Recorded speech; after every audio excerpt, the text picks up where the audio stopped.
ඔයාලා හැමෝම සාදරයෙන් පිළිගන්නවා මගේ YouTube channel එකට.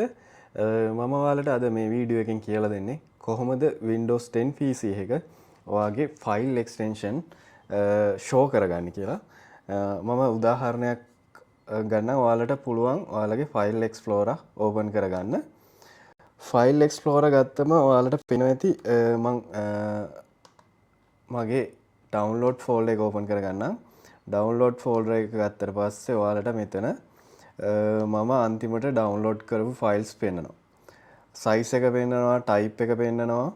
ඊට පස්සේ අන්තිමට modify date එක පෙන්නනවා. ඔයාලට මේ view එක change කරගන්න පුළුවන් file explorer වලම තියෙනවා. මෙතන view වල toolbar එකේ මෙතන list view එක, detail view එක මම මේ detail view එක තමයි දාලා තියෙන්නේ. හැබැයි මට මේ ෆයිල් එක එක්ස්ටෙන්ෂන් එක පෙන්වන්නේ නැහැ. දැන් උදාහරණයක් විදිහට මම ඩවුන්ලෝඩ් කරපු Windows 11 ෆයිල් එක disk image ෆයිල් එකක්. මේක img type එකේ ෆයිල් එකක්. ඊට පස්සේ මේ ඔක්කොම ඉන්ස්ටෝල් කරන ෆයිල් exe කියන ෆයිල් ෆෝමැට් එකේ තියෙන්නේ. එතකොට මට මේ ෆයිල් ෆෝමැට් එක ෂෝ කරගන්න පුළුවන්. ඒක ඔයාලට කරන්න පුළුවන් ඔයාලගේ ෆයිල් එක්ස්ප්ලෝරර් වල view කියන ටැබ් එකේ මෙන්න මෙතන තියෙනවා option කියලා icon එක. option එක ඔයාලට ක්ලික් කරාම මෙන්න මේ වගේ folder option කියන window එක එනවා. මේ window එකේ තියෙනවා view කියලා තව tab එකක්. view tab එක. view tab එකේ තියෙනවා මෙන්න මෙතන ඔයාලට tick එකක් hide extension for non file types කියන එක. මෙන්න මේක ඔයාලට පුළුවන් මේ tick එක අයින් කරලා apply කරන්න. apply කරලා okay කරාට පස්සේ ඔයාලට පේනවා ඇති ඔයාගේ files වල extension එක මෙන්න මේ අන්තිමට exe මොකද්ද file එක වර්ගය කියලා පෙන්නනවා. example එකක් විදිහට ඔයා මෙතන ගිහිල්ලා new ගිහිල්ලා ඔයා මෙතනින් හදනවා text file එකක්.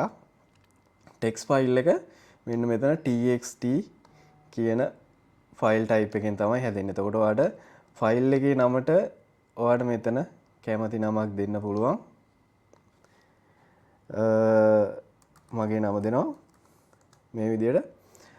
ඒකත් එක්කම ෆයිල් එක්ස්ටෙන්ෂන් එක ටෙක්ස්ට් ෆෝමැට් එකේ කියලා. එතකොට ඒ ෆයිල් එක්ස්ටෙන්ෂන් එකට අදාළ software එකෙන් තමයි මේ ෆයිල් එක ඕපන් වෙන්නේ. එතකොට හැමතිස්සෙම software එකක් ෆයිල් type එකෙන් තමයි අඳුරගන්නේ. උදාහරණයක් විදිහට Word document එකක් අපි create කරොත් Word document එක create වෙන්නේ docx කියලා. මේ විදිහට ෆයිල් එක්ස්ටෙන්ෂන් එකකින් තමයි අදාළ මොකද්ද ඒකට ඒක වැඩ කරන්න අදාළ වෙන software එක අඳුරගන්නේ. මේ විදිහටම තියෙනවා PDF file formats, PDF text ඒ කියන්නේ document ගත්තම PDF, Word doc එක ගන්න docx, ඊට පස්සේ video formats තියෙනවා මේ විදිහටම video formats ගත්තම MKV, AVI, MP4 මේ වගේ file formats තියෙනවා. ඉතින් ඕන වෙලාවක අර ෆයිල් එකේ ෆෝමැට් එක චේන්ජ් කරගන්න අපිට මේ ඔප්ෂන් එක යූස් කරන්න පුළුවන්. ෂෝ කරලා අදාළ ෆයිල් එක ෆයිල් එකේ වර්ගය හිම චේන්ජ් කරගන්න පුළුවන්. හරි. ඔය පොඩි ටිප් එකක් තමයි මම අද කියලා දුන්නේ. මේ වගේ ටිප්ස් මම ඔයාලට ඉස්සරහට කියලා දෙනවා. ඒකින්ද ඔයා මගේ channel එක subscribe කරන්න. මේ වගේ Windows tips ඔයාට දැනගන්න පුළුවන් ඉස්සරහට මාත් එක්ක එකතු වෙලා හිටියම. එහෙනම් ඔයාලා හැමෝටම සුබ දවසක්. අලුත් වීඩියෝ එකකින් ආයි හම්බ වෙමු.